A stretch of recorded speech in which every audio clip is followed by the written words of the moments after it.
அருள் பெரும் ஜோதி தனிப்பெரும் கருணை ஈன்றதை செய்வோம் இல்லாதவருக்கு வாழ்க தாந்திரிக கலை வளர்க தாந்திரிக கலை.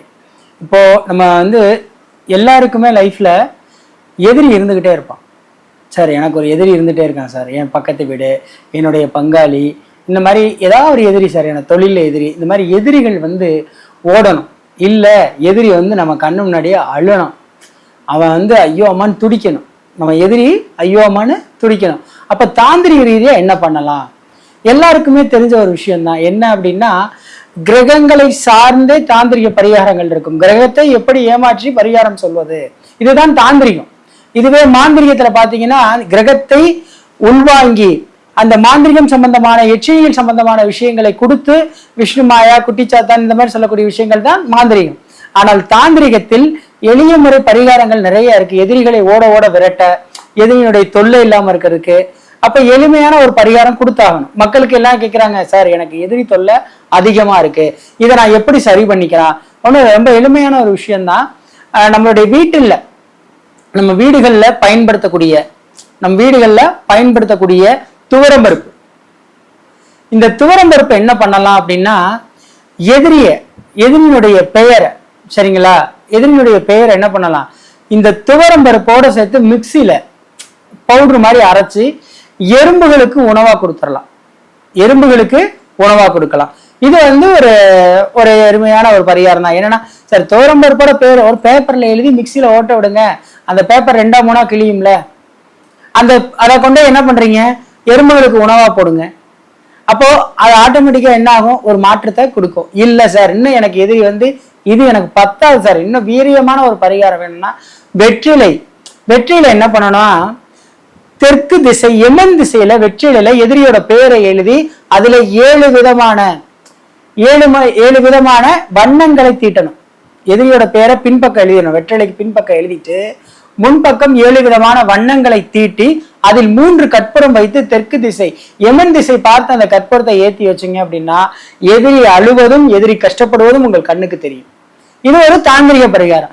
சரி, இதையை தாண்டி இன்னொரு பரிகாரம் எப்படி கொடுக்கலாம் அப்படின்னா, நம்மளுடைய எதிரி எப்பவுமே நம்மளை நோட் பண்ணிட்டே இருப்பான், கவனிச்சுட்டே இருப்பான். அவனுக்கு எப்படி பிரச்சனையை கொடுக்கணும்? அப்ப ஜாதகத்துல சூரியன் நீசம், ஒரு கணக்கு எடுத்துக்கோ, ஜோதிடத்தை, சூரியன் நீசமா இருக்குன்னு வைங்க. அவன் ஜாதகம் நமக்கு தெரியாது, பட் சூரியன் நீசமாகவோ அல்லது சூரியனால அவனுக்கு பிரச்சனை வரக்கூடிய ஒரு சூழல் இருந்தா, தலைமை பண்புல கூட இருப்பான். அப்ப அவனை என்ன பண்ணலாம் அப்படின்னா,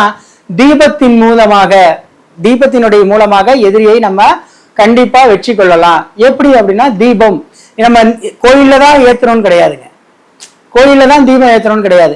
அரச மரம் அல்லது ஆலமரத்துக்கு கீழே, அரச மரம் அல்லது ஆலமரத்துக்கு கீழே. அப்போ சனி பகவான் தான் நமக்கு மெயின். அப்ப என்ன பண்ணணும்னா, தீபத்தை, அந்த மண் விளக்கை என்ன பண்ணணும்னா, கருப்பு பெயிண்ட் அடிக்கணும். அந்த மண் விளக்குக்கு கருப்பு கலர் வர்ணம் பூசலாம். இப்ப பெயிண்ட் அடிக்கிறோம், அப்பெல்லாம் என்ன பண்ணணும்னா, அந்த ஊமத்தக்காயினுடைய கறி பவுடரை சேர்த்து அந்த விளக்குல தடவி அதுல இழுப்ப எண்ணெயில தீபம் போடணும். எத்தனை தீபம் போடணும் அப்படின்னா, 7 தீபம் போடுங்க. 7 தீபம் போட்டீங்க அப்படின்னா கண்டிப்பாக எதிரிகள் மிரண்டு ஓடுவார்கள். உங்ககிட்ட வம்பு வச்சுக்க மாட்டான். ஏன்னா அந்த விளக்குல இன்னொரு விஷயமா இருக்கு. அதனுடைய பெயரை வெள்ளை பேனாவோ அல்லது வெள்ளை இங்கிலையோ நீங்க எழுதுனீங்கன்னா கண்டிப்பாக அந்த விளக்குல எதிரிக்கு மிகப்பெரிய எரிச்சலை கொடுக்கும். அவன் உங்ககிட்ட வம்பே வச்சுக்க மாட்டான். ஒரு 7 தீபம் என்ன திசையை பார்த்து போடணும் அப்படின்னா, தெற்கு திசைன்னு சொல்லக்கூடிய யமன் திசையை பார்த்து போட்டீங்கனாலே போதும். சரிங்களா? அப்ப எதிரிகளுக்கான ஒரு 3 விதமான பரிகாரம் சொல்லியிருக்கேன். துவரம்பர் பரிகாரம் சொல்லியிருக்கேன், எத்தலையில கற்பூர பரிகாரம், இந்த அகல் தீபம். சரிங்களா? இந்த 3 பரிகாரமே கண்டிப்பாக எதிரிகளை ஓட ஓட விரட்டும். சரி, அதுக்கு அடுத்து நம்மளுடைய பங்காளி, சரி என் சொத்தை எங்க அண்ணன் தம்பி எடுத்துட்டாங்க, எனக்கு பங்காளி சொத்து தான் சார் கொலநாசம், சிவன் சொத்து கொலநாசம் இல்ல. சிவன் சொத்து கொலநாசமே கிடையாது. தப்பா எல்லாரும் ப்ரெடிக்ட் பண்றாங்க. சிவன் சொத்து கொலநாசம் கிடையாது. பங்காளியினுடைய சொத்தை எவன் ஒருவன் அபகரித்து கொள்கிறானோ அதுவே குலநாசம். அப்போ அந்த பங்காளி முன்வந்தே நம்ம சொத்தை நம்ம கொடுக்கணும் அப்படின்னா, நம்ம அண்ணன் தம்பி கிரகம்னு யார சொல்றோம்? அண்ணன் தம்பி இல்ல ஒரு நண்பர்கள் அப்படின்னா யார சொல்லுவோம்? அப்ப நம்ம எந்த கிரகத்தை சார்ந்து இந்த பரிகாரத்தை பண்ணணும் அப்படின்றது ரொம்ப முக்கியம். நமக்கு எதிரிகளாக இருக்கக்கூடிய கிரகங்கள் எதுனா சனியும் ராகுவும். எதிரிகளாக இருக்கக்கூடிய கிரகம் சனியும் ராகுவும். அப்போ இந்த ராகு சம்பந்தமான விஷயங்கள்ல ஈடுபடணும்.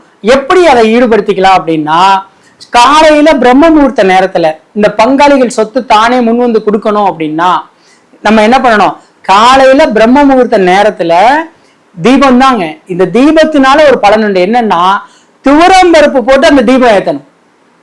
11 தீபம் துவரம் பருப்பு போட்டு நீங்க ஏத்துனீங்க அப்படின்னா பங்காளிகளால் வரக்கூடிய பிரச்சனை உங்களுக்கு தீந்துரும். நார்மல் எண்ணெய் நல்லெண்ணெய் ஊத்தி எப்ப மாதிரி திரி போட்டு பிரம்ம முகூர்த்த நேரத்துல ஏத்தணும் 11 தீபம். சரி, எத்தனை வாரம் பண்ணலாம் புரியுதுங்களா? நம்ம செவ்வாயின்னு சொல்லக்கூடிய 9ஆம் நம்பர் 9 வாரம் நம்ம பண்ணிக்கலாம். 9 வாரம் பண்ணீங்கன்னா பங்காளிகள் பிரச்சனை கண்டிப்பாக ஒரு முடிவுக்கு வரும். இல்ல சார், எங்களுக்கு கோர்ட்டு கேஸ் வம்பு வழக்கு. இந்த கோர்ட்டு கேஸ்னாலே நம்ம என்ன சொல்லணும், கோர்ட்டு வக்கீல். வக்கீல் வந்து புதன், புரியுதுங்களா? வக்கீல் புதன். அப்போ வழக்கு நடத்தக்கூடியவர் புதன். அப்ப இந்த புதன் பகவானுக்கு நம்ம என்ன செய்யலாம்? ஒண்ணும் இல்லைங்க, ஏழை மக்களுக்கு பாசி பயிர் வேக வச்சு அதை வந்து சாப்பிட கொடுக்கலாம். எப்படின்னா, ஒரு தொன்னையில வச்சு வழிநடக இருக்கவங்களுக்கு ஒரு பாசி பயிர் ஒரு கவர்ல போட்டு கூட பச்சை பாசி பயிருங்க, அதை வந்து நம்ம ஏழை மக்களுக்கு தானமா கொடுக்கும் பொழுது உங்களுடைய வழக்கு வேகமாக முடியும். இது ஒரு கோர்ட்டு கேஸ் வழக்கு வேகமாக முடியும். அதே போலதான் இந்த கணவன் மனைவி டிவோர்ஸ் கேஸ். சார், இந்த டிவோர்ஸ் கேஸ் எனக்கு முடியவே மாட்டேங்குது, இதை எப்படி முடிக்கலாம்? டிவோர்ஸ் கேஸை எப்படி முடிக்கலாம் சார்? ரொம்ப சிக்கல் சார். நாங்களும் கேஸ் போட்டு 5 வருஷம் ஆச்சு, 6 வருஷம் ஆச்சு, எங்களால இந்த கேஸை முடிக்கவே முடியல. அப்ப நான் இதை வந்து எப்படி முடிக்கணும், என்ன மாதிரியான பரிகாரங்கள் செஞ்சுக்கிட்டா சக்சஸ் ஆகலாம்? இப்ப கணவன் மனைவினா நான் சுக்கிரன் செவ்வாயின்னு சொல்லிடுவோம். அப்ப சுக்கிரன் செவ்வாய் இந்த இடத்துல ஒழுங்கா ஆக்டிவேஷன் ஆகணும் அப்படின்னா ஆடைகளை சுக்கிரன்னு சொல்லிடுவோம், நிறத்துல செவ்வாய் சிகப்புன்னு சொல்லிடுறோம். அப்ப சிகப்பு நிற ஆடையை ஒரு ஆண் வந்து ஒரு 5 பெண்களுக்கு வாங்கி கொடுக்கலாம். சேலை 5 பெண்களுக்கு சேலை வாங்கி கொடுத்தா அந்த வழக்கு சீக்கிரமா முடியும். இதுவே ஒரு பெண்ணாக இருந்தால் அவர்கள் என்ன பண்ணலாம்னா, ஆண் சொல்லக்கூடிய செவ்வாய், புரியுதுங்களா? அப்போ இந்த செவ்வாய் சம்பந்தமான பொருளை தானமா அந்த பொண்ணு கொடுக்கும் பொழுது அந்த வழக்கு வேகமாக முடியும், பிரிவை ஏற்படுத்தும், அந்த ஒரு வேகமா அந்த டைவர்ஸ் கேஸ் முடிஞ்சிடும். அப்ப பெண்கள் என்ன வாங்கி கொடுக்கலாம் அப்படின்னா, வாழைப்பழம், செவ்வாழை பழத்தை தானமா கொடுத்தீங்க அப்படின்னா யாருக்கு கொடுக்கணும் அப்படின்னா, ரோடோரமா இருக்கக்கூடியவர்களுக்கு இந்த செவ்வாழை பழத்தை தானமா கொடுத்தீங்கனாலே உங்களுக்கு வழக்கு வேகமாக முடிவுக்கு வரும். சரி, ஓகே, இது கணவன் மனைவி பிரச்சனைக்காக நம்ம சொல்றோம், இது டிவோர்ஸ்க்காக நம்ம சொல்லிடுறோம். அதுக்கு அடுத்து குழந்தைகள் வந்து நல்லா படிக்கணும். சார், இந்த குழந்தைங்க சார் நல்லா படிக்கவே மாட்டேங்கிறாங்க சார்னா, விநாயகர் கோயில்ல உங்க குழந்தைய கரெக்டா நல்லா தெரிஞ்சுக்கோங்க, குரு ஓரையில தூங்க வைங்க, இல்ல தியானம் பண்ண வைங்க, கண்டிப்பாக இந்த குழந்தை நல்லா படிக்கும். அதையும் தாண்டி ஒரு சில விஷயம் பண்ணணும் அப்படின்னா, பச்சரிசியில வெண்பொங்கல் செஞ்சு பெருமாள் கோவில்ல தானமா கொடுத்தீங்கன்னா கண்டிப்பா அந்த குழந்தைகளுக்கு நல்ல அறிவும் நல்ல ஒரு எஜுகேஷனும் வரக்கூடிய வாய்ப்பு இருக்கு. சரிங்களா? இதை வந்து நம்ம குழந்தைகள் படிக்கிறதுக்காக கொடுத்துக்கலாம். சரி, அதே மாதிரி எங்களுடைய குடும்ப சொத்து எங்களுக்கு வரமாட்டேங்குது சார், குடும்ப சொத்து கிடைக்கவே மாட்டேங்குது சார், பிரச்சனையிலே இருக்கு சார், அண்ணன் தம்பி பிரச்சனை, மாமா மச்சனை பிரச்சனை, அத்தை மாமா பிரச்சனைன்னு ஒரே பிரச்சனையா இருக்கு சார், எங்களுக்கு இந்த சொத்து எங்க கைக்கே வர மாட்டேங்குது. அப்பனா என்ன பண்ணலாம் அப்படின்னா, நம்ம வீட்டுல பயன்படுத்தக்கூடிய பச்சை கற்பூரம் இருக்குல்ல, இந்த பச்சை கற்பூரத்தை நம்மளுடைய வெற்றிலை எப்படின்னா 7 வெத்தலை எடுத்துக்கணும். இந்த 7 வெத்தலையில அந்த பச்சை கற்பூரத்தை மடிச்சு நம்ம விபூதி மடிக்கிற மாதிரி அந்த சின்ன சின்ன பீஸா வச்சு 7 பீஸை மடிச்சு, சரிங்களா, அந்த பிரச்சனை பண்ணக்கூடியவர்கள், நம்மளுடைய குடும்பத்தில் இருக்கக்கூடியவர்கள், பங்காளி பிரச்சனை பண்ணக்கூடியவர்களுக்கு அந்த 7 கற்பூரம், அந்த பச்சை கற்பூரத்தினுடைய வெத்தலை என்ன பண்றீங்கன்னா ஆஞ்சநேயருக்கு கொண்டே கொடுங்க. சரிங்களா? ஆஞ்சநேயருக்கு இல்லையா, பச்சை கற்பூரம் வைத்து வெற்றிலையை சுற்றி அதை மாலையாக செய்து ஆஞ்சநேயருக்கு போட்டீங்கன்னா பங்காளி பிரச்சனை தீந்துருங்க. புரியுதுங்களா? உங்களுக்கே தெரியும், இப்போ துரியோதனுக்கும் நம்மளுடைய அர்ஜுனன், இந்த 2 ஃபேமிலிக்கும் என்ன பிரச்சனை இருந்துச்சு? மண்ணாலதான் பிரச்சனை. ஆனா அந்த பிரச்சனை உருவாக முக்கியமான காரணம் யாருன்னா பெண்ணு தான். புரியுதுங்களா? அது மாதிரி பிரச்சனைகளை சரி செய்ய அந்த இடத்துல ஒரு தந்திரத்தை செய்யக்கூடிய ஒருவர் தேவைப்படுறார், அவர்தான் கிருஷ்ண பரமாத்மா. அப்போ ஆஞ்சநேயனுடைய உதவி அந்த இடத்துல கண்டிப்பா வேணும். கேதுனுடைய உதவி இல்லாமல் நம்ம எதுவுமே செய்ய முடியாது. அப்போ இந்த பச்சை கற்பூர மாலை நம்ம ஆஞ்சநேயருக்கு சாத்தணும் அப்படின்னா பங்காளிகளுக்கு வரக்கூடிய பிரச்சனை கண்டிப்பாக தீர்ந்து விடும். அதுல எந்த விதமான மாற்றம் இல்லை. ஒரு தடவை போட்டீங்கனாலே உங்களுக்கு தெரிஞ்சிருங்க. உங்க பங்காளி பேசாதால் கூட போன் பண்ணி, சரி இதை நம்ம சுமூகமா பேசிக்கலாம், வழக்குன்னு போக வேண்டாம் அப்படின்னு சொல்லக்கூடிய ஒரு சூழல் ஏற்படும். சரிங்களா? இதையும் தாண்டி வந்து பாத்தீங்கன்னா நல்லெண்ணெய் தீபம். இந்த நல்லெண்ணெய் தீபம்னா என்ன நினைச்சீங்க? நார்மலா அப்படி இல்லை, நல்லெண்ணெய் தீபத்தை தேங்காயில் போட்டீங்க அப்படின்னா உங்களுடைய தொழில் அபிவிருத்தி ஆகும். இந்த நல்லெண்ணெய் தீபத்துல வந்து தேங்காயில நம்ம 2 தேங்காய் உடைச்சு காலபைரவனுக்கு தேங்காய் தீபம் போடுவோம். ஆனா நீங்க காலபைரவருக்கு போடக்கூடாது. காலபைரவருக்கு அது வேற பரிகாரம். ஆனா இந்த தேங்காய் தீபம் யாருக்கு போடணும்னா காளி அம்மனுக்கு, பத்ரகாளி, காளி, இந்த மாதிரி கிராம தேவதைகளுக்கு நல்லெண்ணெயால் நீங்கள் தேங்காய் தீபம் போட்டீங்க அப்படின்னா கண்டிப்பாக இந்த பிரச்சனையில இருந்து விடுபட்டுருவீங்க. தொழில் நன்றாக ஓட ஆரம்பிச்சிடும். இந்த டிராபேக்கா இருக்கக்கூடிய தொழில், சார் எங்களுக்கு பினான்சியலா பிரச்சனை, பணம் கொடுத்த பணம் வரல. இப்ப கொடுத்த பணம் வர்றதுக்கு என்ன, இப்ப எல்லாருமே என்னன்னா சார் கொடுத்த பணம் வரணும் சார், கொடுத்த பணம் வரணும். கொடுத்த பணம் வர வேண்டும் என்றால் காளிக்கு நல்லெண்ணெயிலால் தீபம் போடுங்க. தேங்காயில ஒரு தேங்காயை உடைச்சு 2 தீபம். எப்ப போடணும் அப்படின்னா நமக்கு பணம் அப்படின்னா சிறுவனம்னா சுக்கரன், பெருவனம்னா குரு. ஆனால் இதையும் தாண்டி ஒரு கிரகத்தை ஆக்டிவேஷன் பண்ணணும். என்னன்னா செவ்வாய் ஓரையில நம்ம கொடுத்த கடன் வரணும் அப்படின்னா இந்த காளியம்மனுக்கு தேங்காய் தீபம் நல்லெண்ணெய் ஊத்தி போடுங்க. புரியுதுங்களா? உங்களுக்கு தொழில் அபிவிதமான ஒரு வளர்ச்சி வரணும்னா தேங்காயில நெய்யூற்றி பெருமாளுக்கு தீபம் போட்டீங்க அப்படின்னா கண்டிப்பாக பணம் உங்களுக்கு நல்லபடியா வந்துகிட்டே இருக்கும். தொழில நிக்காம வேகமா ஓடும் தொழில். வியாபார ஸ்தலம் விருத்தி ஆகல சார்.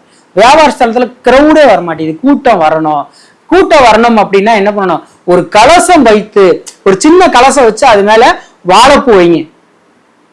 இந்த வாழைப்பூ பரிகாரம் பாருங்க, அந்த தொழிலுக்கு கூட்டத்தை ஈர்த்து கொண்டு வருங்க. வாழையடி வாழையாக உங்கள் வம்ச விருத்தி எப்படி இருக்கோ அதே மாதிரி தொழில் விருத்தி ஆகும். டெய்லி ஒண்ணும் இல்ல, 2 நாளைக்கு ஒரு தடவை அந்த வாழைப்பூவை அந்த கலசத்துக்கு நூல் சுத்திடணுங்க. உங்களுக்கு நூல் சுத்த தரலைனாலும் ஒரு ஐயற்ற சொல்லினாலும் அந்த கலசத்துக்கு நூலை சுத்தி, சரிங்களா, வெள்ளை கலர் நூல் சுத்தி அந்த வாழைப்பூவை அந்த வியாபார ஸ்தலத்துல வைங்க சின்னதா. ஆட்டோமேட்டிக்கா உங்களுக்கு பிசினஸ் நல்லா ரன் ஆகும். புரியுதுங்களா? இது ஒண்ணு நம்ம பண்ணிக்கலாம். தொழிலுக்கான ஒரு வளர்ச்சி.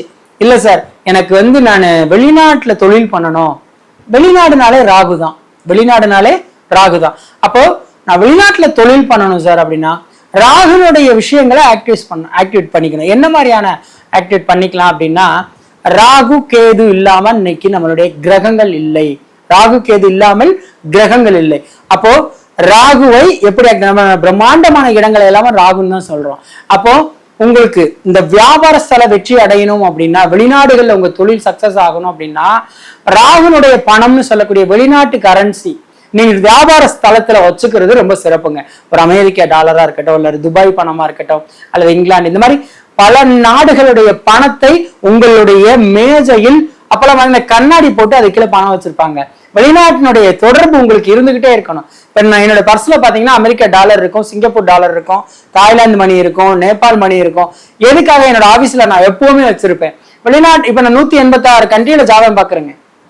1-2 இல்ல, எனக்கு இந்த யூடியூப் வாயிலா 186 கண்ட்ரில இருந்து ஜாதகம், எந்த கண்ட்ரில இருந்து பாக்குறாங்களோ அதை நோட் பண்ணி வச்சிருப்பேன்.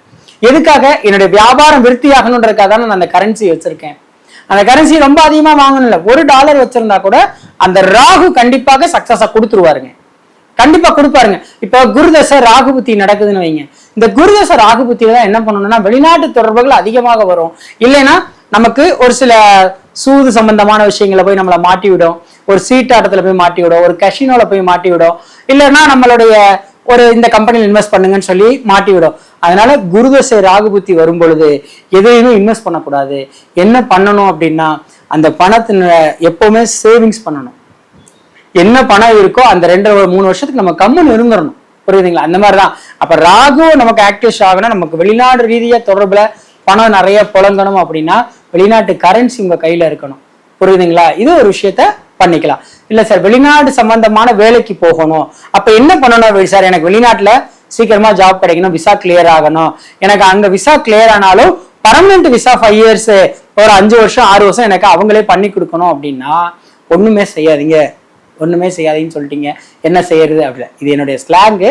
நீங்க என்னன்னா அந்த வெளிநாட்டு கிளியரன்ஸ் ஆகுனா ஆம்புலன்ஸ் டிரைவருக்கு ஒரு 5 சட்டை மட்டும் வெள்ளை சட்டை வாங்கி ப்ரெசென்ட் பண்ணுங்க. கண்டிப்பாக விசா ப்ராசஸ் எந்த ஒரு பிரச்சனையெல்லாம் முடியும். ஆம்புலன்ஸ் டிரைவருக்கு ஒரு 5 சட்டை ப்ரெசென்ட் பண்ணுங்க, கண்டிப்பாக உங்களுக்கு அந்த விசா ப்ராசஸ் நல்லபடியா முடியும். சரி, ஓகே சார், எனக்கு இப்போ என்னுடைய பொண்ணு வாழாம வீட்டுல இருக்கா, எப்படி சார் வாழ வைக்கிறது? ஒண்ணும் இல்லைங்க, வாழ வைக்கிறது. புரியுதுங்களா? வாழை மரங்களை கோயில் தலங்களுக்கு தானமா வாங்கி கொடுங்க சார். எப்படின்னா கோயில் திருவிழானா அந்த கோயிலுக்கு ஒரு ஜோடி வாழை மரம் வாங்கி கொடுங்க சார். கண்டிப்பாக உங்க பொண்ணு கண்டிப்பா வாழுவாங்க, அங்க போயிருவாங்க அந்த வீட்டுக்கு. இல்ல அவங்களே வந்து கூப்பிட்டுக்குவாங்க. சரிங்களா? சார் எங்க பையன் வந்து எங்க பொண்ணு எங்க மருமக விட்டுட்டு போயிட்டா சார், இதுக்கு நான் என்ன பரிகாரம்? ஒரு திருமண முறிவு உங்களுக்கு கேள்விப்பட்டிருப்பீங்க. இன்னைக்கு இந்த கொங்கு பெல்ட்ல பாத்தீங்கன்னா நிறைய பெண் குழந்தைகள் வந்து போய் வாழாம வர்றாங்க, இல்ல நிறைய ப்ராப்ளம்ஸ் வருது இந்த கொங்கு பெல்ட்ல. அதுவே தென் மாவட்டத்துல பாத்தீங்க அப்படின்னா பசங்க நிறைய பேர் டைவர்ஸ், கல்யாணம் ஆகாம இருக்கு. இதுக்கெல்லாம் என்ன காரணம் அப்படின்னா நம்ம ஒரு சில பரிகாரங்கள் பண்ணி, கோயில் விஷயங்கள் பரிகாரங்கள் நம்ம நிறைய பண்ணியிருப்போம், ஆனா அது சக்சஸ் ஆகாதுங்க. பாரம்பரிய பரிகாரங்கள் இருக்குங்க, பாரம்பரிய பரிகாரங்கள் இருக்குல்ல, அந்த பாரம்பரிய பரிகாரம்னா என்னன்னு தெரிஞ்சுக்கணுங்க. வாழை மரத்தை வெட்டுறனால மட்டும் இந்த பாரம்பரிய பரிகாரத்துல சக்சஸ் ஆகாதுங்க. ஒரு முன்னோர் தோஷம் இருக்கும், ஒரு திருமண தடைக்கான தோஷம் இல்லாமல் அந்த திருமணம் தடையா ஆகவே ஆகாதுங்க. பிரபஞ்சத்துல ஒருத்தன் தன்னை உள்ளடக்கி பிரபஞ்சத்துக்காக வாழ ஆரம்பிக்கும் போது அவனுக்கான விஷயங்களை கண்டிப்பா பிரபஞ்சம் கொடுத்துரும். அப்ப இந்த திருமண தடைன்றது பாத்தீங்கன்னா எப்படி நம்ம சக்சஸ் பண்ணிக்கணும் அப்படின்னா, கோவில் தலங்கள்ல இருக்கக்கூடிய, சரிங்களா, கோவில் தலங்கள்ல கருவறைக்கு என்ன பண்ணணும்னா அபிஷேகம் பண்ணக்கூடிய நீர் வைக்கக்கூடிய பாத்திரம் வாங்கி கொடுங்க. ஒரு ஒரு அண்டா, சரிங்களா, அந்த கோவிலுக்கு இதுல தண்ணி மோந்து அந்த சாமிக்கு அபிஷேகம் பண்ணணும். இல்லையா ஒரு கலசம் வாங்கி கொடுங்க கோவிலுக்கு. இல்ல ஒரு பிராமணிக்கு என்ன பண்றீங்க, ஒரு கலசம், ஒரு பித்தளை சொம்பு அதை வாங்கி கொடுங்க. கண்டிப்பாக ஒரு மாற்றம் கிடைக்கும். சரிங்களா? இது வந்து இந்த திருமணத்துல இருந்து வாழாம இருக்கக்கூடிய குழந்தைகளுக்கு ஒரு சக்சஸ் ஆகும். இது ஒண்ணு. இன்னொன்னு, தண்ணீர் பாட்டில் வந்து பாத்தீங்கன்னா ஒரு பரிகாரம் இருக்கு. என்ன அப்படின்னா, இந்த ஜாப்லெஸ்ஸா இருப்பாங்க, ஜாபே இல்லாம வேலையே இல்லாம இருப்பாங்க, அவர்களுக்கு வேலை கிடைக்கணும், அவர்களுக்கு வேலை கிடைக்கணும் அப்படின்னா வாட்டர் பாட்டில் பரிகாரம். இது என்ன வாட்டர் பாட்டில் பரிகாரம் சார்? ஆமாங்க, தண்ணீர் பாட்டில வாங்கி யாருக்கு கொடுக்கணும் அப்படின்னா முதியோர் இல்லத்துக்கு தண்ணீர் பாட்டில் கொடுக்கணுங்க. முதியோர்களுக்கு முதியோர்களுக்கு தண்ணீர் பாட்டில தானமா கொடுத்தீங்கன்னா கண்டிப்பாக ஜாப் கிடைக்கும். இது ஒரு பரிகாரம். இதையும் தாண்டி ஒரு பரிகாரம் சொல்றேன். என்னன்னா, ஒரு பாட்டில் தண்ணி எடுங்க. சரிங்களா?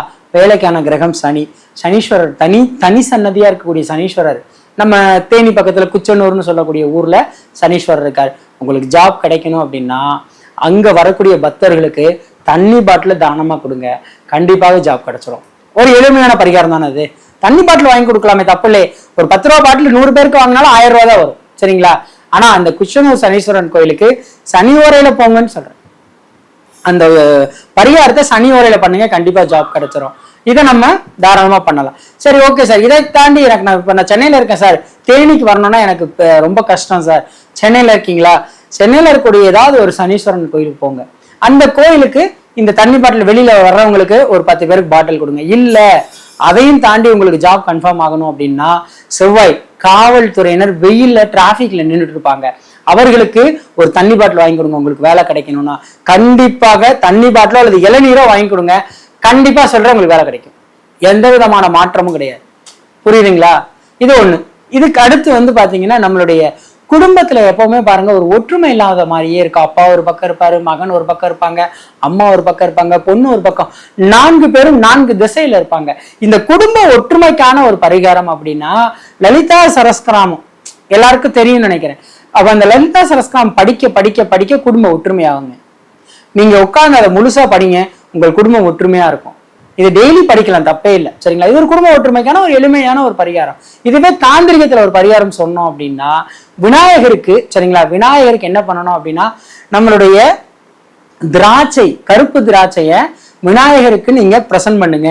எப்படின்னா குடும்ப ஒற்றுமைக்காக இந்த கருப்பு திராட்சை விநாயகருக்கு கொடுத்தீங்கன்னா, திராட்சை வந்து பாத்தீங்கன்னா ராகு தான், கருப்பு திராட்சை ராகு. அப்போ அந்த திராட்சை பழத்தை கேதுவுக்கு தானமா கொடுத்தீங்கன்னா குடும்பத்தை ஒற்றுமையாக்கிடுவாங்க. புரியுதுங்களா? ராகு வந்து யாரோட சேர்க்கிறீங்க?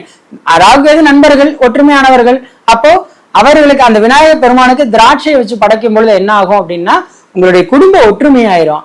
அங்கங்க சிதறி கொடுக்கக்கூடிய உங்களுடைய குடும்பம் ஒற்றுமையாகும். இதையும் தாண்டி ஒரு விஷயம், முருகப்பெருமானுக்கு சார், இந்த முருகப்பெருமானாலே செவ்வாய் தான். காவல்துறையில உங்களுக்கு வேலை கிடைக்கணும். இந்த காவல்துறை வேலை யாருக்குமே சார் மேக்சிமம் அமைய மாட்டேங்குது சார் அப்படின்னு சொல்லுவாங்க. சனி குரு யாருக்கெல்லாம் தொடர்புல இருக்கோ அவங்களுக்கு காவல்துறையில வேலை கிடைக்க நிறைய வாய்ப்பு இருக்கு. செவ்வாய் சிம்மத்துல இருந்தா, செவ்வாய் சிம்மத்திலையும் சனி குரு மேஷத்திலயும் இருந்தா கண்டிப்பாக அரசு வேலை கிடைக்கும். இன்னொன்னு, இந்த அரசு வேலையிலுமே காவல்துறையில வேலை கிடைக்கணும், சார் நான் ரொம்ப வருஷமா ட்ரை பண்றேன், எனக்கு அந்த ஜாபே கிடைக்க மாட்டேங்குது, என்னோட பையன் ரொம்ப வருஷமா ட்ரை பண்றான், ஜாபே கிடைக்க மாட்டேங்குது. அப்ப அம்மா என்ன பண்ணணும் அப்படின்னா, முருகனுக்கு சரிங்களா, முருகனுக்கு விபூதி வாங்கி கொடுங்க. முருகனுக்கு விபூதி அபிஷேகம் கொடுத்து நீங்க வாங்கி கொடுத்தீங்கன்னா கண்டிப்பாக காவல்துறையில வேலை கிடைக்கும். சரிங்களா? இல்ல அப்படின்னா செவ்வாழை பழமோ அல்லது மாதுளம் பழமோ இதை நீங்க என்ன பண்ணலாம், முருகனுக்கு கொடுத்துடணும், திருப்பி வாங்கக்கூடாதுங்க. இதை நீங்க செய்வாங்க. அதுவும் பழனி நம்மளுடைய அறுபடை வீடுகள்லேயே செவ்வாயினுடைய ஆதிக்கம் அதிகமா இருக்கிறது வந்து பாத்தீங்கன்னா பழனியில தான். இப்ப திருப்பரங்குன்றம் எடுத்தீங்கன்னு வச்சுங்களேன், அந்த இடத்துல யாருடைய ஆதிக்கம்னா சுக்கரனுடைய ஆதிக்கம் தான் நிறைய இருக்கும். திருப்பரங்குன்றத்துல செவ்வாய் தான் முருகன். ஆனால் அவருக்கு முதல் திருமணம் நடந்தது, திருமணம்ன்றதே எங்க, திருப்பரங்குன்றம் முதல் படை வீட்டுலதான் நடக்குது. அப்போ திருமணத்துக்கு இது ஒரு பரிகாரமா நம்ம எடுத்துக்கலாம். பட் இருந்தாலும் வேலை கிடைக்க பழனி முருகனை நீங்க விபூதி வாங்கி கொடுத்தீங்கன்னா ஒன்னும் இல்ல, முருகனை பார்க்க போகும்போது 1 கிலோ கீழே சித்தநாதன் இல்ல கந்தவாசன் இந்த மாதிரி எவ்வளவு விபூதி கடை இருக்கு, 1 கிலோ விபூதி வாங்கி கொண்டு போய் பழனி முருகனுக்கு நீங்க கொடுத்தீங்கனாலே அந்த விபூதியை அள்ளி கொடுக்கும் போதே உங்க கர்மா குறைஞ்சு என்ன பண்ணும், உங்களுக்கு அதுக்கான வேலை கிடைச்சிரும். சரிங்களா? இதுக்கு அடுத்து வந்து பாத்தீங்கன்னா ஒரு திருமண தடைக்கான ஒரு நீண்ட பரிகாரம் தான் இது.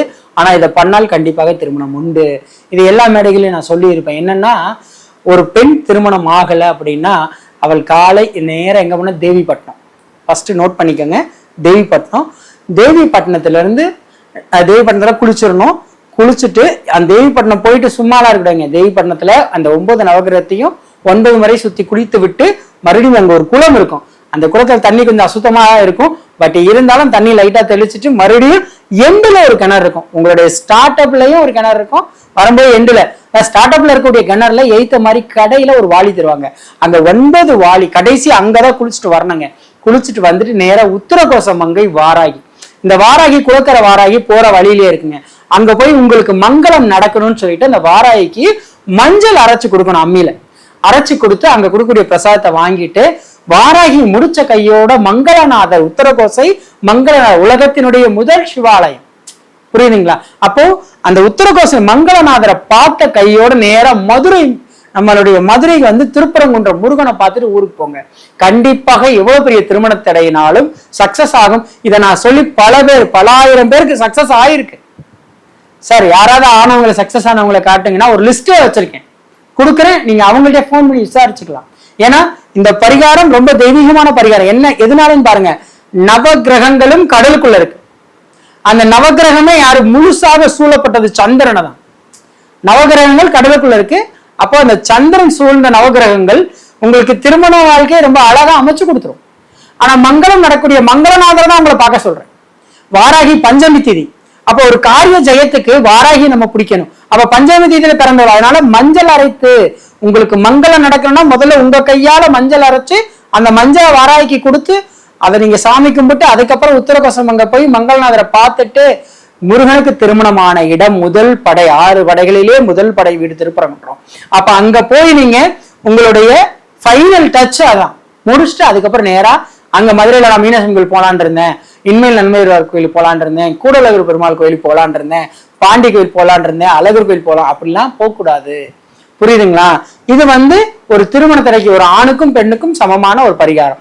சரி, இதையும் தாண்டி ஒரு பரிகாரம் சொல்லலாம். என்னன்னா, எல்லாருக்குமே இழந்த செல்வத்தை மீட்கணும்னு ரொம்ப ஆசையா இருக்கும். சரி, நான் இழந்த செல்வத்தை மீட்கணும், அப்போ என்ன பண்ணணும்னா மதுரை பக்கத்துல சோழவந்தான் திருவேங்கடம்னு ஒரு இடம் இருக்கு, திருவேடகம்.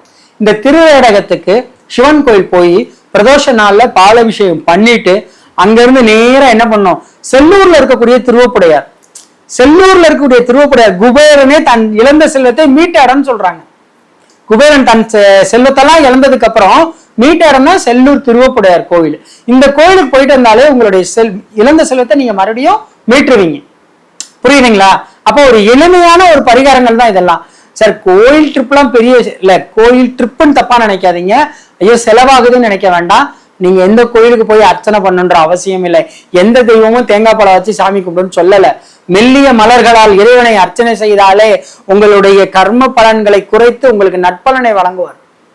மலர்கள் வாசனை தான் இறைவனை ஈர்க்கும். இறைவனை ஈர்க்கும் பொழுது அவருடைய அந்த ஒரு இதுல இருக்கும்போது நம்ம வேண்டுதல்கள் பழிக்கும். சரி, ஓகே. சரி, கணவன் மனைவிகள் அந்யுன்யம் இல்லை, இதுக்கு என்ன பண்ணலாம் அப்படின்னா பள்ளியறை பூஜை. யாரெல்லாம் தினம் பள்ளியறை பூஜைக்கு நீங்க போறீங்களோ கண்டிப்பாக கணவன் மனைவிக்குள்ள நல்ல அந்யூன்யம் வரும் சார். அதுவும் இரவு பள்ளியறை பூஜையை காட்டியும் காலையில இருக்கக்கூடிய பள்ளியறை பூஜை தான் கொஞ்சம் பெஸ்ட். இரவு இறைவன் டயர்டா இருப்பாருங்க. காலையில இருந்து நம்மளே வேலை பார்க்குறான், அவரு வேலை பார்க்கிறாரு, அப்ப டயர்டா இருக்க மாட்டாரா? ஆனால் காலையில ஃப்ரெஷ்ஷா எந்திரிச்சு வெளியில இறைவனும் இறைவியும் சேர்ந்து வரும்பொழுது மிக சந்தோஷமா வருவாங்க. அந்த நேரத்துல அவங்கள பார்த்து நம்ம மரம் கேட்டா கண்டிப்பா கிடைக்கும். அதுதான் அந்த கணவன் மனைக்கான ஒரு இணக்கத்தையும் கணவன் மனைக்கான ஒற்றுமையும் கொடுக்கும். அப்போ கணவன் மனை ஒற்றுமை வேணும் அப்படின்னா பள்ளியறை பூஜை பார்ப்பது மிகவும் சிறப்பு. புரியுதுங்களா? அதுக்கு அடுத்து பாருங்க, குழந்தைகள் வீட்டுல சேட்டை பண்ணிக்கிட்டே இருப்பாங்க. குழந்தைகள் வீட்டுல சேட்டை பண்ணிக்கிட்டே இருப்பாங்க. சார் ரொம்ப சேட்டை பண்றாங்க சார், இவங்களை அடக்கவே முடியல சார், என்னால இவனை சமாளிக்க முடியல, இந்த பிள்ளையும் சமாளிக்க முடியலன்னா அவங்களுக்கான ஒரு பரிகாரம் சொல்றேன். இந்த குழந்தைகளுடைய கையால் ஸ்ரீராம ஜெயம் எழுதி ஆஞ்சநேயருக்கு அந்த பேப்பரை 108 பேப்பரை மாலையா, பேப்பர் மாலையா இப்ப யாரும் போடுறது இல்லை. ஆனா அந்த காலத்துல அதை உருவாக்குனாங்க. எப்படின்னா பண ஓலையில எழுதி, நீங்க என்ன பண்றீங்க, பண ஓலை வாங்குங்க, வாங்கி சின்னதா கட் பண்ணி 108 பண ஓலை எழுதி அதுல ஸ்ரீராம ஜெயம் எழுதி பண ஓலை அழகா சுருட்டலாம். சுருட்டி சிகப்பு கலர் கயர்ல கட்டி அதனுடைய ஆஞ்சநேயருக்கு பண ஓலையால் நீங்க இந்த பரிகாரத்தை செய்யுங்க. சேட்டை பண்ற குழந்தைங்க அப்படியே சேட்டையை குறைச்சிக்கும், நல்லா படிக்க ஆரம்பிச்சிரும். புரியுதுங்களா? இது ஒரு எளிமையான ஒரு விஷயம் தான். சார் இன்னொரு எளிமையான விஷயம் சொல்றேன் சார். ஜாதகம் எனக்கு எப்பவுமே பிரச்சனையா இருக்கு சார். எந்த ஜோசியத்தை போனாலும் எனக்கு சரியில்லை சார். அந்த தசா புத்தின்றான், இந்த தசா புத்தின்றான், இந்த கோயிலுக்கு போன்றான், அந்த கோயிலுக்கு போறான். நான் எந்த கோயிலுக்கும் போகாத, நான் ஒரே ஒரு விஷயம் மட்டும் சொல்றேன். என்ன அப்படின்னா, உங்கள் ஜாதக நோட்டை 10 வருடம் ஒரு முறை புதுப்பித்துக் கொள்ளுங்கள். 10 வருடம் ஒரு முறை உங்கள் ஜாதக நோட்டை புதுப்பித்துக் கொள்ளுங்கள். அப்படின்னா புதுசா எழுதிக்கங்க. எழுதின நோட்டை என்ன பண்ணுன்னா, திருப்பட்டூர்ல இருக்கக்கூடிய பிரம்மன் கோயில்ல வச்சு உங்க தலையத்தை லைட்டா மாத்திக்கங்கன்னு சொல்றேன். 10 வருஷத்துக்கு ஒரு தடவை சார், ரொம்பலாம் வேண்டாம். ஒரு ஜாதக நோட்லாம் என்கிட்ட கொண்டு வந்தாருங்க, 82 டேட்டா பர்த். அந்த நோட்டே பாத்தீங்கன்னா ரொம்ப கன்றாவதியா இருக்கு. அவர் தலையெழுத்து அதுல எவ்வளவு கிறுக்கி எழுதி வச்சிருப்பாங்க. இன்னொன்னு, எங்க ஜாதகம் பார்க்க போனாலும் உங்கள் ஜாதக நோட்டில் எந்த ஜோதிடரும் எழுத சொல்லாதீர்கள். புரியுதுங்களா? உங்க கருமாவை நீங்க எழுதிட்டு வாங்க. சார் சொல்லுங்க, நான் எழுதிக்கிறேன். அப்பதாங்க அந்த பலன் உங்களுக்கு கிடைக்கும். ஜோதிடர் சொல்லக்கூடிய பலன் எப்படி கிடைக்கும்னா, உங்கள் ஜாதக நோட்டை புதுப்பித்து எந்த ஜோதிடரும் உங்கள் ஜாதக நோட்டை கொடுக்கும் பொழுது, ஐயா இதில் எழுத வேண்டாம், கிறுக்க வேண்டாம், அப்படியே சொல்லுங்க, நான் எழுதி கொள்கிறேன்னு சொல்லுங்க. நம்ம தலையெழுத்து மேல ஜோதிடருக்கு எழுத ரைட்ஸ் கிடையாது. நமக்கான ரைட்ஸ் என்ன கொடுத்துருக்காங்க அப்படின்னா, அதுக்கான பலன் மட்டும்தான் சொல்லணும். தலையெழுத்தை மாற்றக்கூடியது கடவுளுக்கு மட்டும்தான் உண்டு, ஜோதிடர் கிடையாது. ஜோதிடர் இதற்கான வழி வகுக்கலாம். நீங்க இதுல போனீங்கன்னா இது பள்ளம், இந்த பக்கம் போகாதீங்க, நல்ல ரோடு அந்த பக்கம் இருக்கு, அதுல போங்கன்னு ஜோதிடர் சொல்லலாம். புரியுதுங்களா? அதைத்தான் நான் சொல்ல வரேன். ஓகேவா? அப்போ 10 வருடம் ஒரு முறை உங்கள் தலையெழுத்து மாற வேண்டும் என்றால் 10 வருடம் வரை உங்கள் ஜாதக நோட்டை புதுப்பித்துக் கொள்ளுங்கள். சரிங்களா? சரி, ஓகே சார், எனக்கு ஜாதக ரீதியா பிரச்சனை இருக்கு சார் அப்படின்னா, ஜாதகத்தை தாண்டி ஒரு விஷயம் இருக்கு. என்ன நான் அடிக்கடி சொல்லுவேன்னா, தாந்திரிகம்னு ஒரு விஷயம் இருக்கு, தந்திரா இருக்கு, நிறைய பூஜை முறைகள் இருக்கு. இந்த பூஜை முறையெல்லாம் கத்துக்கணும்னா அதுக்கு நீங்க ஒண்ணும் இல்லை. இன்னைக்கு நான் இவ்வளவு தூரம் ஃபீல்டுக்குள்ள நல்லா இருக்கேன் அப்படின்னா தாந்திரிக முறையினாலதான் நல்லா இருக்கேன். எனக்கு கட்டம் எப்படி வேணாலும் இருக்கலாம், ஆனால் தலையெழுத்து எங்கேயாவது ஒரு இடத்துல நம்ம ஜாதகத்துல ஒரு கரும்புள்ளி இருக்கும், அதை எப்படி தேடி அழிக்கணும் அப்படின்றதான் தாந்திரிகம். புரியுதுங்களா? இப்போ ஒண்ணும் இல்ல, சூரியன் குரு நீச்சம்னு வைங்களேன். இப்ப குரு நீச்சம்னா என்ன சொல்லிடுவாங்க, குரு நீச்சம் பெற்றிருந்தா என்ன, தீயவரா இல்லது பழி பாவத்திற்கு 5வதாக இருப்பார், 5ஆவதாக இருப்பார். குரு நீச்சம் ஆயிடுச்சுன்னா, புரியுங்களா? ஏன்னா ஒவ்வொரு கிரகமும் நீசமானால் என்னன்னு சொல்லியிருப்பாங்க. அப்ப கரு உற்பத்தியில் சிதைவு காட்டும். இந்த குரு நீசமானவங்களுக்கு என்ன ஆகும், கரு உற்பத்தியில ரொம்ப சிறப்பா இருக்காது. இன்னொன்னு, புத்திரர்கள் இருப்பின் அவர்கள் தொல்லை ரொம்ப அதிகமா இருக்கும். புரியுதுங்களா? அப்போ ஒவ்வொரு கிரகத்துக்குமே ஒரு அமைப்பு இருக்கு, எழுதியிருக்காங்க முன்னோர்கள். ஆனால் தாந்திரிகம் அப்படி இல்லை. கிரகங்களை எப்படி ஏமாற்றுவது, கிரகங்களை ஏமாற்றி அவர்களை நல்வழிக்கு எப்படி கொண்டு போறது. ஒண்ணும் இல்லைங்க, ஒரு கிரகம் உங்களுக்கு கெட்டது பண்ண போறதுன்னு ஒரு ஜாதகத்துல தெரிஞ்சிருச்சுன்னா அந்த கிரகம் சார்ந்த நல்ல விஷயங்களை நம்ம கொடுத்துடணும். கிரகம் சார்ந்த நல்ல விஷயங்களை நம்ம கொடுத்துடணும். அது மட்டும் இல்ல, அதை தாண்டி இன்னொரு விஷயம் இருக்கு. நல்ல விஷயம்னா என்ன சார், அன்னதானம் பண்றது, உடல் ஊனமுறனுக்கு உதவி செய்யறது, திருநங்கைக்கு உதவி செய்யறது, ஒரு ஹாஸ்பிட்டல்ல இருக்கக்கூடிய நோயாளிகளுக்கு உதவி செய்யறது, இதெல்லாம் நல்ல விஷயங்களை கொடுக்கறது. ஒண்ணும் இல்ல, நம்ம உடல் ரீதியா நம்ம பாதிச்சிருக்கோம், உடல் ரீதியான பிரச்சனைகள் இருக்கு அப்படின்னா அரசாங்க ஹாஸ்பிட்டல்ல இருக்கக்கூடிய நோயாளிகளுக்கு உங்களால் இயன்ற உதவிகளை செய்யுங்க. கண்டிப்பாக உங்களுக்கு அந்த பிரச்சனை வராது. சார் எனக்கு வந்து சுகர் அதிகமா இருக்க மாதிரி தெரியுது சார், எனக்கு பிபி இருக்க மாதிரி தெரியுது, பிரஷர் இருக்க மாதிரி, இந்த மாதிரி நிறைய நோய்கள் இருக்கு உடம்புல, எத்தனையோ ஆயிரம் வியாதிகள் இருக்குன்னு சொல்றான். ஆனா இந்த வியாதிகளையே சரிப்படுத்தணும்னா நீ தியானம் பண்ணு. தானமா என்ன கொடுக்குறியோ அந்த தானத்தினுடைய பலன் உன் வியாதிகளை குறைக்கும்னு சொல்றாங்க. கொஞ்சம் வருஷம் ஆயுசை கூட்டி கொடுக்கும். அதுக்கு தான் அந்த காலத்துல இருந்தே ஒன்று சொல்றாங்கல்ல, ஐயா ஒரு ஆயுள் விருத்தி ஆகணும் அப்படின்னா என்ன பண்ணணும், வஸ்திர தானம் பண்ணு. செல்வ வளம் பெருகணும் அப்படின்னா என்ன பண்ணணும், தேன் அபிஷேகம், சந்தன அபிஷேகம் பண்ணு. அபிஷேகங்களும் அதனுடைய பலன்களும் இருக்கும், கோயிலே எழுதி போட்டிருப்பாங்க. அப்ப இதெல்லாம் நம்ம பண்ணணும். அதே மாதிரி தாமரை மலர்களால சரிங்களா லக்ஷ்மி தேவிக்கு அர்ச்சனை பண்ணும் பொழுது என்ன ஆகும்னா வீட்டுல தன ஆக்கர்ஷணம் உண்டாகும். இப்ப நான் வந்து நிறைய பேருக்கு வந்து நான் அடிக்கடி வெளி மாநிலங்கள் வெளி ஊர்களுக்கு செல்வேன். எதுக்காக அப்படின்னா இந்த வேர்கள் எடுக்கிறதுக்காக போகும். என் வீட்டுல வந்து பாத்தீங்கன்னா நிறைய வேர்கள் வச்சிருப்பேன். என்னையா வெறும் மரம் வேறு செடி கொடியா வச்சிருக்கேன்னு, அதெல்லாம் கிடையாது. வேர்கள் மூலிகை வேர்களால் நமக்கு கண்டிப்பாக ஒரு தன ஆக்கர்ஷணத்தை கண்டிப்பா கொடுக்கும். ஒன்றும் இல்லை, என்னுடைய நண்பர் ஒருத்தர் வர்றாரு, நான் அவருக்கு ஒரு வேரை வந்து என்ன பண்றேன்னா ஒரு தாயத்துல அடைச்சு அவர்கிட்ட கொடுக்குறேன். நீங்க போங்க, கண்டிப்பா நீங்க சொல்றத உங்க ஸ்கூல்ல கேட்பாங்க அப்படின்னு. அந்த ஸ்கூலுக்கு இவர் அந்த தாயத்தை போட்டு போறாரு. 4 பேர் வந்து போட்டியா இருக்காங்க. இவர் அந்த ஸ்கூலினுடைய பிரின்சிபால் ஆகிறார். அப்போ வேர்களுக்கு என்னன்னா மதிப்பு உண்டு சார். அதே மாதிரிதான் சார் பணத்தை ஈர்க்கிறதுக்கும் ஒன்றும் இல்லை. மார்க்கெட்டிங் ஃபீல்டில் இருக்கீங்க, ஒரு கடையில போய் பேசுறீங்க அப்படின்னா அவன் ஊன்னு கேட்டுட்டு உங்ககிட்ட ஒரு பொருள் வாங்க மாட்டான். அப்ப என்ன மாதிரியான வேர்களை நீங்க பயன்படுத்தினா என்ன மாதிரியான பொருளை நம்ம கிட்ட வச்சுட்டா சக்சஸ் ஆகும், புரியுதுங்களா? ஒன்றும் இல்லை, நம்ம வீட்டுல சில்லற காயின்ஸ் நமக்கு டெய்லி வரும்ல, இந்த காயின் பரிகாரம் வந்து பண்ணி பாருங்க. ரொம்ப எளிமையான பரிகாரம் தான். என்னன்னா ஒரு செம்பு எடுங்க. 1ஆம் தேதி அந்த செம்பை உங்களுடைய வீட்டினுடைய பூஜை அறையில வைங்க. அந்த செம்பு மேல மஞ்சள் துணி ஒண்ணு கட்டிருங்க. டெய்லி நீங்க வெளியில போயிட்டு வரும்போது காலையில சாமி கும்பிட்டு அந்த காயின் என்ன பண்ணீங்கன்னா அந்த உண்டியல் மாதிரி அந்த செம்புல போட்டுட்டே வாங்க. மாதம் ஒரு முறை அதுல எவ்வளவு சேருதோ அதை கொண்டு உங்க வங்கி கணக்குல கட்டுங்க. அது 500 ரூபா சேர்ந்தாலும் சரி, 300 ரூபா சேர்ந்தாலும் சரி, 200 ரூபா சேர்ந்தாலும் சரி, உங்க வங்கி கணக்குல அதை கட்டுங்க. கண்டிப்பாக சிறுக சிறுக சிறுக சிறுக என்ன ஆகும்னா உங்களுக்கு பணம் பெருக ஆரம்பிக்கும். மாதம் நீங்க 100 ரூபா கட்டினீங்கன்னா உங்க அக்கௌண்ட்ல வீணா விரயமாகக்கூடிய 10,000 ரூபாய் காசு அந்த அக்கௌண்ட்ல அப்படியே இருக்கும். ஏன்னா உங்களுடைய அந்த காயின் பரிகாரம் சார். இதை நான் நிறைய பேருக்கு சொல்லி சக்சஸ் சார். எதுக்காக சொல்றேன்னா இந்த சின்ன சின்ன பரிகாரங்கள் மூலியமா நம்ம வாழ்க்கையில வெற்றி பெறலாங்க. ரொம்ப பெருசா ஒண்ணு நான் அதை பண்ணணும் இதை பண்ணணும் சார் இருக்கு. எப்படின்னா விரலுக்கேத்த வீக்கம்னு சொல்லுவாங்கல்ல. இப்ப நான் ஒரு ஹோமம் பண்ணி கொடுக்குறேன்னு வைங்களேன், அந்த ஹோமத்துக்கான பலன் வேற சரிங்களா, நம்ம நார்மலா செய்யக்கூடிய பரிகாரத்துக்கான பலன் வேற. 1008 தீபம் 1008 நாள் போடுன்னு சொன்னா அது ஜோதிடம். 1008 தீபத்தை அன்னைக்கே போடுன்னு சொன்னா அது தாந்திரிகம். புரியுதுங்களா? அதான் சொல்ல, நம்ம பிள்ளையார் மாதிரிங்க, அம்மா அப்பா சுத்தி வந்து பழத்தை வாங்கிட்டு போயிடணும். முருகன் மாதிரி ஊரை சுத்தி வந்தோம்னா நம்மளால அந்த இடத்த சக்சஸ் பண்ண முடியாது. இதான் smart work is best work. அதுலதான் தாந்திரிகம். தாந்திரிகம் எப்பவுமே ஸ்மார்ட். புரியுதுங்களா? அது ஒரு விஷயம் எடுத்துக்கலாம். சரி சார், வேற என்ன மாதிரியான எங்களுக்கு ஒரு நல்ல பரிகாரங்கள் வேணும் அப்படின்னா நம்ம நிம்மதியா இருக்கணும் சார். முதல்ல ஒரு கவலை இல்லாம ஒரு நிம்மதியான ஒரு தூக்கம் வரணும் சார். தூக்கமின்மை எல்லாருக்குமே இருக்கும் சார். தூக்கமே வரமாட்டேங்குது, கடன் பிரச்சனை நிறைய என்னால சமாளிக்க முடியல. அப்ப என்ன ஆகும்னா அந்த தூக்கம் வர்றதுக்காக ஒரு பரிகாரம் இருக்கு. என்ன அப்படின்னா எல்லாருக்கும் தெரிஞ்ச ஒரு நாயுருவி, எல்லாரும் கேள்விப்பட்டிருப்பீங்க. இந்த நாயுருவி என்ன பண்ணணும் அப்படின்னா உங்களுடைய தலகாணி கீழே வச்சுட்டு தூங்குங்க. நாயுருவிய உங்க தலகாணி கீழே ஒரு ஜிப்லாக் கவர்ல போட்டு, அந்த நாட்டு மருந்து கடையில கிடைக்கும், அந்த நாயுருவி கொஞ்சமா வாங்கி ஒரு ஜிப்லாக் கவர்ல போட்டு உங்க தலகாணி கீழே வச்சுட்டு சிவபெருமானையும் அந்த முருகனையும் அல்லது சரி நம்ம வீட்டு பக்கத்துல இருக்க காவல் தெய்வத்தையும் வணங்கிட்டு தூங்குங்க. நிம்மதியான ஒரு உறக்கம் வரும் சார். சார் வீட்டுல நெகட்டிவ் நிறைய இருக்கு, இது ரொம்ப முக்கியம் இல்ல. வீட்டுக்குள்ள இருக்கக்கூடிய கண் திருஷ்டியை அகற்றுறது. நம்ம வீட்டுல இருக்க கண் திருஷ்டி போகணும் அப்படின்னா சார் 7 எலுமிச்சம்பழம் எடுத்துக்கங்க.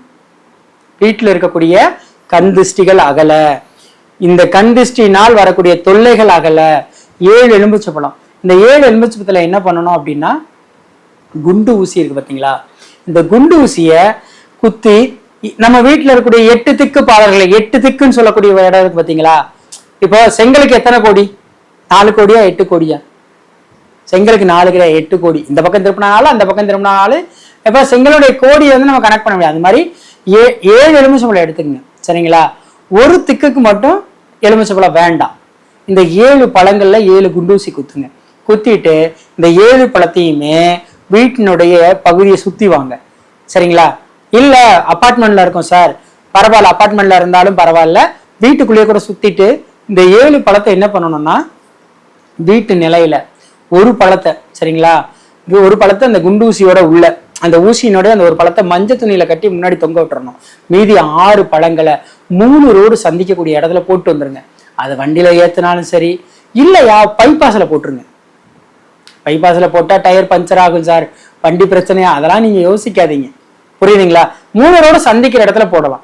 இப்ப போடும்போது வீட்டினுடைய நெகட்டிவ் வைபு, நெகட்டிவ் தாட்ஸ், நெகட்டிவா நடக்கூடிய விஷயங்கள் எல்லாமே கொஞ்சம் மாறும். சரிங்களா? இதை நம்ம தாராளமா பண்ணிக்கலாம். சரி சார், வேற என்ன சார்? ஒண்ணு இல்லை, வீட்டுல வந்து நகை பணம் சேரணும். நகை குரு தங்கம்னு சொல்லிடுறோம். ஆனால் அது ஆபரணமா மாறும்போது சுக்கரனா இருக்கும். புரியுதுங்களா? ஆபரணமா இருக்கும்போது சுக்கரனா இருக்கும். நான் குருவை எப்போ தங்கத்தை எப்பவுமே சுக்கரன்னு சொல்லிடுவேன். என்னன்னா நம்ம அணிவது ஆபரணங்கள் தானே. நீங்க பாரா வச்சா அது குரு. இப்ப 1 கிலோ பார்னா குரு, அது பெருமணத்துக்கு விற்கலாம். ஆனா இதுவே ஆபரணங்களா மாறும்போது 1 பவுனு 2 பவுனு 1/2 பவுனு 1 கிராமு இந்த மாதிரி ரொம்ப கம்மியான பட்ஜெட் தானே அது. அப்போ சிறு பணம் தானே சுக்கரனு. அப்ப ஆபரணமா மாறும்போது சிறு பணம் ஆயிருது. பாரா இருக்கும்போது அது பெருமணம் ஆகுது. அப்ப வீட்டுல தங்கம் நிலைக்கணும். அப்ப தங்கம் நிலைக்க என்ன சார் பண்ணலாம்? வீட்டுல எல்லார் வீட்லயும் படி இருக்கா? இந்த படி என்ன பண்ணணும் அப்படின்னா, ஒரு 1/2 கிராமோ அல்லது 1 கிராமோ தங்கம் வாங்கி அது உள்ள போட்டு பாதி ஏலக்காய், சரிங்களா, பாதி ஏலக்காயும் பாதி வந்து கிராம்பு, சரிங்களா, மீதி என்ன பண்ணணும்னா 5 ரூபா காயின் இந்த படி ஃபுல்லா வச்சு அப்படியே உங்க பூஜை அறையில வச்சிருங்க. தங்கம் சேர்ந்து கொண்டே இருக்கும். தங்கம் சேர்ந்து கொண்டே இருக்கும் கண்டிப்பாக. ஏன்னா இது ரொம்ப எளிமையான ஒரு பரிகாரம் தாங்க சார். நம்ம வீட்டுல ஒரு சின்ன காயின் இருக்கும்ல, ஒரு 1 கிராம் காயினோ அல்லது 1/2 கிராம் காயினோ, இல்லையா ஒரு 500 ரூபாய்க்குனாலும் தங்கம்னு வாங்கிட்டு வந்து அந்த படிக்குள்ள உள்ள போட்டு பாதி ஏலக்காய் ஒரு 500 ரூபாய்க்கு வாங்கணும். ஏன்னா ஏலக்காய் விலை கூட. அதே மாதிரி கிராம்பு பாதி போட்டு அதுக்கு மேல பாதி கிராம்பை போட்டு அதுக்கு மேல என்ன பண்ணணும், கிராம்புக்கு மேல 5 ரூபா காயின்ஸ், 5 ரூபா காயின்ஸ் என்ன பண்ணணும்னா குரு எண்ணிக்கையில நல்லா ஃபுல்லா அந்த காயின் படி நிறைய வச்சு அதுக்கு மேல என்ன பண்ணணும்னா மகாலட்சுமி சிலையை வச்சிடணும். இல்ல மகாலட்சுமி சிலை வைக்க முடியல அப்படின்னா பெருமாளினுடைய சிலையை வைக்கலாம். சார் பெருமாள் சிலையெல்லாம் ரொம்ப ஏன்னா வீட்டில் வச்சு பூஜை பண்ண முடியாது அப்படின்னா ஒன்று செய்யலாம். என்னன்னா நம்ம வீட்டில் எப்பவுமே பயன்படுத்தக்கூடிய ஒரு தீபம், சின்னதாக ஒரு வெள்ளி தீபம், ஒரு அதுக்கு மேல அந்த தட்டு, அந்த படிக்கு மேல ஒரு தட்டு வச்சு வெள்ளி தட்டு வெள்ளி விளக்கு, அதுக்கு மேல நெய் ஊற்றி தீபம் ஏத்துங்க. உங்கள் தங்கம் உங்களுடைய இருக்கு, தங்கம் அதிகமாகவும் சேரும். சரிங்களா? சரி, ஓகே. அதுக்கு அடுத்து வந்து நம்ம இந்த அடகு வச்ச நகையை எப்படி சார் திருப்புறது? எங்க வீட்டுக்கு அது வரவே மாட்டேங்குது சார். அதுக்கு ஒரு சின்ன சிம்பிளான ஒரு பரிகாரம் சார். அடகு வந்து எங்க வச்சிருப்பீங்க? பேங்க்ல வச்சிருப்பீங்க. பேங்க் வந்து புதன், புரியுதுங்களா? ஆனா புதனாக இருந்தாலும் நட்சத்திரம் பாத்தீங்கன்னா தனுசு வீட்டுல மூல நட்சத்திரம், புரியுதுங்களா? அப்போ புதன் கேது தொடர்பு கண்டிப்பாக அங்க இருக்கும். அடகு நகையை மீட்கணும், சரிங்களா? அப்ப இந்த புதன் கேதுவை ஆக்டிவேஷன் பண்ணணும். அப்போ என்ன பண்ணணும்னா நம்ம வீட்டுல இருக்கக்கூடிய வயதான முதியோர்களுக்கு என்ன பண்ணணும், அவங்களுக்கான ஆடைகளை நீங்கள் தானமாக கொடுக்கும் பொழுது உங்கள் நகை வேகமாக உங்களை தேடி வரும். அவர்களுக்கான ஆடையை தானமா கொடுக்கலாம், சரிங்களா? இல்ல பேங்க் அடகு வச்ச நகையை திருப்பணும்னா திருநங்கைக்கு சாரி வாங்கி கொடுக்கலாம். திருநங்கைக்கு சாரி வாங்கி கொடுக்கலாம். சாரி பிரசன்ட் பண்ணும்போது என்ன ஆகும், அடகு வச்ச நகையை திருப்பிடலாம். நான் இது வந்து என்னுடைய வீட்டு பக்கத்துல எங்க வீட்டுல வேலை பார்க்குற அம்மாவுக்கு சொன்னேன். சார் நான் எல்லா நகையும் அடகு வச்சுட்டேன் சார், எனக்கு ஊருக்கே ஜோசின்னு சொல்றீங்க, உங்க வீட்டுல வேலை பார்க்குறேன், எனக்கு எதாவது சொல்லுங்க சார் அப்படின்னாங்க. அப்ப நான் வந்து டக்குன்னு அதை யோசிச்சு இந்த விஷயத்த சொன்னேன். அந்த அம்மா அதை வந்து செஞ்சதுக்கு அப்புறமேலு, சார் நான் ஒரு சீட்டு போட்டு எல்லா நகையும் திருப்பி வச்சுட்டேன் சார், இப்ப அந்த சீட்டை தான் கட்டிட்டு இருக்கேன். எவ்வளோ ஒரு சந்தோஷமான விஷயம். ரொம்ப நம்ம வீட்டுல வேலை பார்க்குறாங்கன்றதுக்காக நம்ம சொல்ல முடியாதுல்ல. ஆனா ஏழ்மையில் இருந்தாலும் அவர்களுக்கு அந்த ஒரு வழி கிடைச்சிருக்கு. சீட்லாம் கட்ட மாட்டாங்க.